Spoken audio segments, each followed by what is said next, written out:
안녕하세요. 근로계약서 작성 관련돼 가지고 프로그램 사용법에 대해서 오늘 설명드리도록 하겠습니다. 회사마다 다른 경우가 많지만 보통은 그 회사 내부에서 일을 하는 사무직하고 그다음에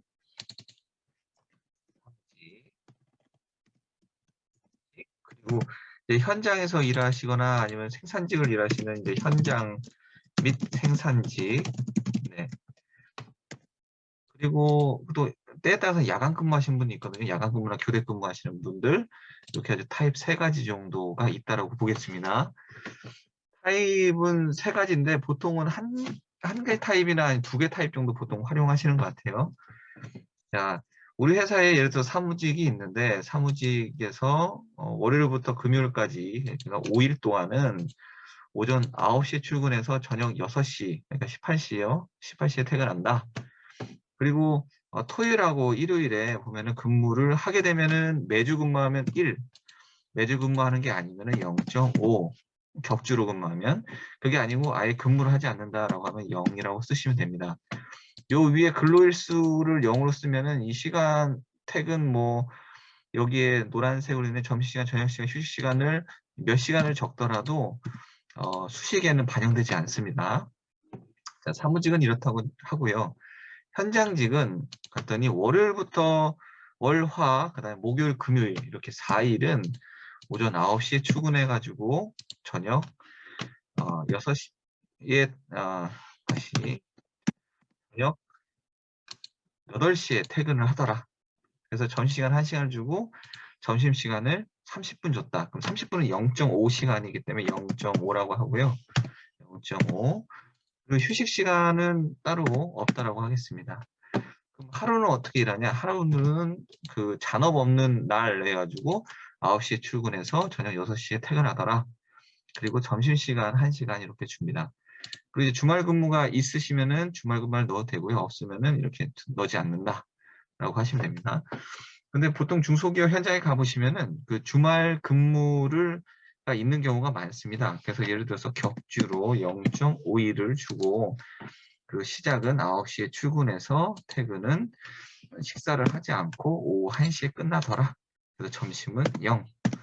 이게 이제 타입 2의 현장 및 생산직과 관련된 내용이라고 보겠습니다. 그리고 우리 회사는 특이하게 교대 근무를 하더라. 뭐 일주일에 한 번씩 교대를 한다든가 아니면은 뭐 하루 걸러서 하루를 한다든가 이렇다고 할게요.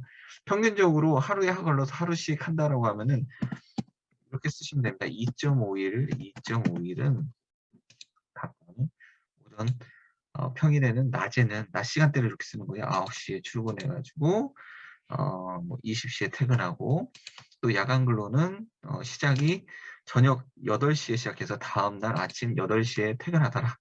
주말 근로는 없더라 라고 하고 낮에는 보면은 점심시간은 1시간이고 저녁시간은 30분을 줬고 그리고 야간 근로에 해당돼서는 아침 시간을 1시간 정도 식사하게끔 하고 저녁도 1시간 정도 하게 되죠. 네.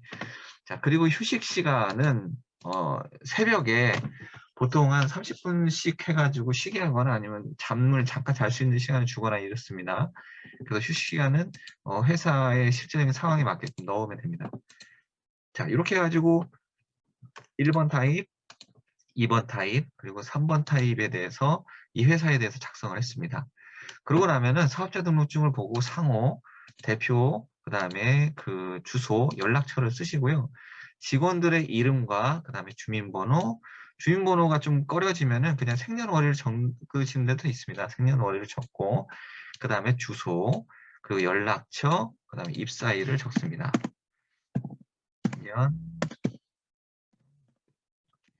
이렇게 적으셔도 됩니다. 네. 예를 들어서 뭐 이렇다고 볼게요. 그 다음에 이제 총 급여는 이제 총 전체 받는 급여를 얘기합니다. 예를 들어서 급여가 500만 원이다. 400만 원, 그 다음에 300만 원, 그 다음에 뭐 250만 원 이렇게 써볼게요. 그리고 뭐 500만 원 해보겠습니다. 그리고 식대를 비과세를 쓰고 있으면 식대, 자가운전비를 비과세로 쓰는 자가운전비, 보육수당, 뭐 연구개발비 이런 것들을 넣어주시면 됩니다. 여기 보시면은 각각 얼마씩을 최대로 할 수 있는지가 나와 있죠. 여기 이상 되는 건 비과세는 아닙니다. 식대는 10만 원까지가 비과세 이런 식으로 써 있죠. 그렇죠? 네. 자, 그 다음에는 이제 타입을 넣어줍니다. 타입을. 예를 들어서 이분은 예를 들어서 뭐 현장직이었다. 그리고 이분은 사무직이었다. 그리고 이분은 뭐 예를 들어서 뭐 사무직이었다. 사무직이었다. 뭐 이 사람은 야간 근로자였다. 예를 들어서 이렇게 할게요. 자, 그리고 나서 보면은 회사마다 상황들이 조금 있습니다. 어떤 상황들이 있냐면은 자, 이렇게 총 급여를 줄 테니까 연차 수당은 쓰게 되면은 주고 아니 연차를 쓰게 되면은 주질 않고 연차를 쓰지 않으면은 월급에다가 함께 해가지고 줄게라고 하시는 분들도 있어요. 회사마다. 그래서 그렇게 해서 이제 계약이 된 데들도 있습니다. 그러면은 예를 들어서 하루치죠. 하루치는 8시간입니다. 예를 들어서 하루치가 아니라 뭐 예를 들어서 뭐 1.5일치다. 그럼 1.5일치면 몇 시간이? 12시간. 이렇게 해서 되겠죠. 그렇죠? 8시간 연차 미사용 수당이. 그리고 휴일에 보면은 휴일에는 나오면은 연장 수당을 줘야 됩니다. 근데 그 보면은 이제 3월 1일이나 뭐 이렇게 빨간 날이 평일과 겹쳐 있을 경우에도 내가 이렇게 급여를 총 얼마를 줄게라고 하고서 총 합쳐가지고 계약하는 데들이 많습니다. 그래서 중소기업들이 생각보다 급여가 높은 이유 중에 하나가 일을 참 많이 시키죠. 그렇죠? 지금 이제 52시간제를 넘으면 안 되는데 52시간제를 넘지 않은 상황에서 예를 들어서 휴일은 하루치는 그러니까 그 공휴일이 하루 정도 평일에 있을 경우에는 우리 같은 경우는 근무를 한다. 뭐 이렇게 돼 있는 회사 같은 경우에는 이렇게 시간을 넣어줍니다. 8시간. 우리 생산직인데 이 사람은 넣어준다. 사무직들은 그냥 있는데 생산직들은 이렇게 하고 급여를 많이 준다. 뭐 이렇게 돼 있는 데들이 있어요. 그래서 이렇게 계산을 이렇게 넣으시고 하시면 되는데 여기 보시면은 노란색으로 표시되어 있는 데만 만지시는 겁니다. 다른 것들은 다 수식이 들어있어요. 이렇게 넣으시고 그러시면은 직급이나 이런 것도 다 넣으신 다음에 그 다음에 해야 될 것이 뭐냐면은 여기 보면 목표값 찾기라는 게 있어요. 목표값 찾기를 보시면 여기에 데이터 있습니다. 더 데이터 1번 그 다음에 여기에 총급여가 2번 목표값 찾기가 3번 이렇게 되어 있습니다. 자 1번에 놓고 가상 분석에 보시면은 목표값 찾기라고 있어요. 목표값 찾기. 그 다음에 찾는 값은 무엇입니까? 찾는 값은 500만 원입니다. 자, 500만 원의 급여. 그 다음에 목표값은 뭡니까? 라고 했을 때 목표값은 3번. 이렇게 1번, 2번, 3번을 각각 넣으시고 누르시면 그러면 우리 회사에 지금 이 사람의 급여와 비과세가 맞는 최저시급과 통상시급을 이렇게 찾아요. 이렇게 찾고 나면은 다 찾고 나면 이게 이제 세팅이 완료가 된 겁니다. 근로계약서에 가서 최모모를 찾아볼게요.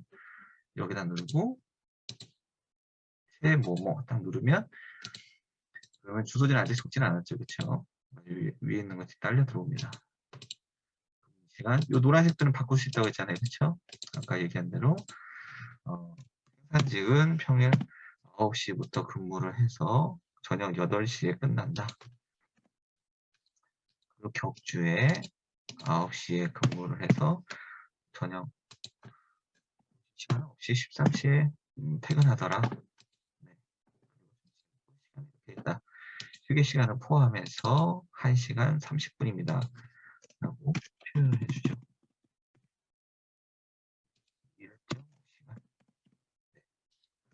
이렇게 해서 다 나오고 급여가 이렇게 들어옵니다. 이거는 월 지급액은 500만 원이고 그리고 연간 총 6천만 원을 지급한다. 되어 있습니다. 이렇게 내용들이 다 나와서 분배된 포괄임금제로 진행이 되어지게 됩니다. 연차를 쓰시는 분도 있고 이거를 아예 그냥 빼시고 연차 미사용수당은 아예 여기다 넣지 않으셔도 됩니다. 네네. 또는 이제 회사 상황에 맞게끔 진행하시면 되겠습니다. 여기에 예를 들어서 주민번호도 한번 넣을까요? 주소도 이렇게 넣고 연락처는 010 이런 식으로 넣어보면 이렇게 올라오면 없죠, 그렇죠? 이런 식으로 활용하시면 되겠습니다. 네, 이상으로 근로계약서 활용에 대해서 마치도록 하겠습니다. 감사합니다.